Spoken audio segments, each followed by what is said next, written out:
गौतम गंभीर गंभीर की कोचिंग में टीम इंडिया वनडे में तो अच्छा कर रही है, T20 में अच्छा कर रही है, फिर टेस्ट क्रिकेट में ही क्यों अच्छा नहीं कर पा रही है? क्या रीजन है कि टेस्ट क्रिकेट में टीम इंडिया का जो परफॉर्मेंस है वो बहुत अच्छा नहीं है? ये एक गंभीर समस्या है और इस पर गंभीर चर्चा बनती भी है। अभी तक गंभीर ने 11 मैचेस में कोचिंग दी है और उन 11 मैचेस में उनकी कोचिंग में टीम इंडिया सिर्फ और सिर्फ 3 मैचों में जीती है और हम गंभीर की अगुवाई में 7 मैचों में हारे हैं, जो एक गंभीर समस्या है टीम इंडिया के लिए। और इसका रीजन क्या है? गौतम गंभीर इसका रीजन खुद है, क्योंकि गंभीर को फुल कंट्रोल चाहिए टीम इंडिया में और अपनी मर्जी चलाते हैं वो। केकेआर का आप ले लीजिए, केकेआर में जब वो थे श्रेयस अय्यर कैप्टन थे, लेकिन जो मर्जी थी, जो डिसीजन था वो हमेशा गंभीर का हुआ करता था और जो क्रेडिट था जीत के बाद वो गंभीर को ही मिला, जिससे श्रेयस अय्यर को केकेआर छोड़ना पड़ा। अब जीते नाम सरदार का तो हारे नाम भी सरदार का होना चाहिए। अगर टीम इंडिया अच्छा करती है तो क्रेडिट अगर गंभीर को जाता है, तो टीम इंडिया की परफॉर्मेंस खराब चल रही है तो जो ये रीजन है, ये गंभीर समस्या है, उसमें जो हिस्सा है वो गंभीर का भी होना चाहिए। 1948 के बाद हेडिंग्ली में इंग्लैंड की ये सबसे बड़ी जीत है और वो भी टीम इंडिया के खिलाफ। और टीम इंडिया का जो परफॉर्मेंस है वो बीते काफ़ी दिनों से खराब ही चल रहा है। और अगर गौतम गंभीर का टेस्ट क्रिकेट देखा जाए, टेस्ट रिकॉर्ड देखे जाए, तो गंभीर कभी खुद भी टेस्ट क्रिकेट में महान नहीं थे और ना ही टीम इंडिया उनके कोचिंग में अच्छा कर पा रही है, ना ही टीम इंडिया कोई मैच जीत पा रही है।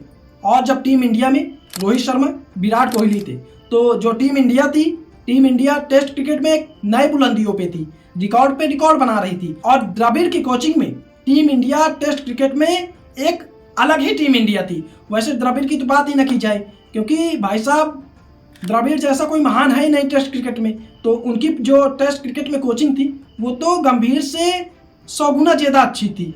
और गंभीर जिस तरह से अपनी मर्जियाँ चलाते हैं, उन्हीं मर्जी चलाने की वजह से पहले रोहित शर्मा ने टेस्ट क्रिकेट से कैप्टेंसी छोड़ी और उसके बाद कहीं ना कहीं विराट कोहली को टेस्ट क्रिकेट को अलविदा कहना पड़ा। और उसका रीजन भी था, हम न्यूजीलैंड से अपने घर में 3 मैच की सीरीज में एक भी मैच नहीं जीत पाते हैं और 0-3 से हार जाते हैं।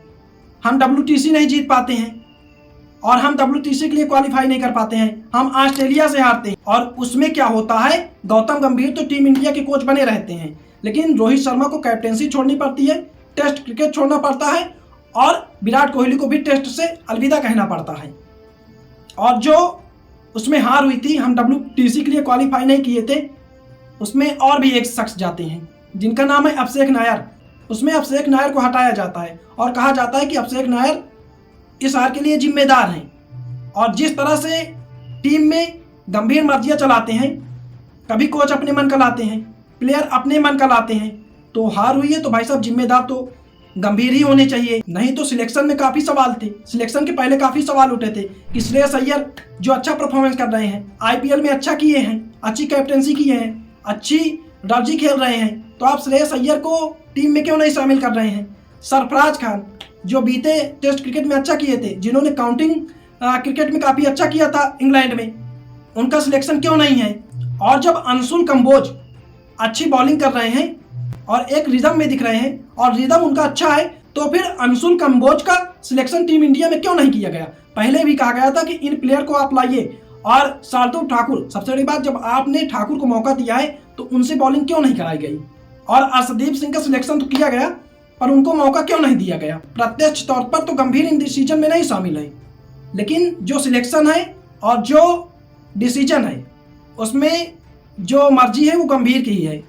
गंभीर फुल अपनी मर्जी चला रहे हैं और गंभीर जहां भी होते हैं वहां उनको फुल कंट्रोल चाहिए और टीम इंडिया में भी गंभीर का फुल कंट्रोल है। और अगर अब टीम इंडिया हारी है तो इसमें भी गंभीर को श्रेय जाना चाहिए। और जो लोग कह रहे थे कि रोहित शर्मा, विराट कोहली को टेस्ट क्रिकेट से रिटायरमेंट ले लेना चाहिए, अब रोहित और विराट के जाने के बाद जो टेस्ट क्रिकेट के हालात है वो काफ़ी ख़राब है। रोहित या विराट टेस्ट के लिए कभी ख़राब नहीं थे, उन्होंने ख़राब नहीं किया। आप राहुल द्रविड़ की कोचिंग देख लीजिए, जब वो टीम इंडिया के कोच थे तो टीम इंडिया वही रोहित और वही विराट के रहते काफ़ी अच्छा कर रही थी टेस्ट क्रिकेट में। हम जा करके WTC खेले हैं, भले ही वहाँ हारे हूँ, लेकिन जब गंभीर कोचिंग करते हैं, कोच बनते हैं, तो टीम इंडिया आगे न्यूजीलैंड से आती है, ऑस्ट्रेलिया से आती है, WTC के लिए क्वालिफाई नहीं कर पाती है और अब इंग्लैंड से पहला मैच हार जाती है। तो रोहित विराट कभी भी टीम इंडिया में टेस्ट क्रिकेट के लिए खराब नहीं थे। खराब थी तो गौतम गंभीर साहब की कोचिंग। और अब जिस तरह से इंग्लैंड में हुआ है, उसके बाद जब गंभीर साहब का स्टेटमेंट आता है तो वो भी एक गंभीर स्टेटमेंट होता है, गंभीर सोच वाला होता है। गंभीर कहते हैं कि जसप्रीत बुमराह एक सीनियर बॉलर हैं, पेसर्स में उनके पास एक्सपीरियंस है, लेकिन सिराज और प्रसिद्ध कृष्णा अभी इन्होंने ज़्यादा मैच नहीं खेला है। प्रसिद्ध कृष्णा ने अभी 2 मैच ही खेले हैं, तो प्रसिद्ध कृष्णा के पास एक्सपीरियंस नहीं है, तो थोड़ा बहुत इधर उधर होता है। अगर पहले क्रिकेट में ही हम उनको ट्रोल करेंगे, उन पर बातें करेंगे, सवाल उठाएंगे, तो फिर आगे वो कैसे बढ़ पाएंगे। और फिर कहते हैं जब कैच की बारी आती है कि मैचेस में कैच छूटते रहते हैं और वो मतलब कोई जानबूझ करके नहीं करता। अरे सर, ये बात हम भी जानते हैं कि कोई जान करके नहीं करता है, कोई खराब जान के क्रिकेट में नहीं करता है, लेकिन उन कैच छोड़ने की वजह से, उस फील्डिंग की वजह से, उस बॉलिंग की वजह से हम टेस्ट हारे हैं और इंग्लैंड के सामने हारे हैं। और ये हमारा कोई पहला टेस्ट हार नहीं है, हम न्यूजीलैंड ऑस्ट्रेलिया के बाद इंग्लैंड में जाकर के हार गए हैं। तो आप जो ये स्टेटमेंट दे रहे हैं वो मुझे तो नहीं सही लगता है। वैसे अगर आपको टीम इंडिया का सिलेक्शन करने का मौका मिलता तो आप किस प्लेयर को अपने टीम में सिलेक्ट करते? कमेंट में अपनी राय जरूर दीजिए और चैनल को सब्सक्राइब कर लीजिए।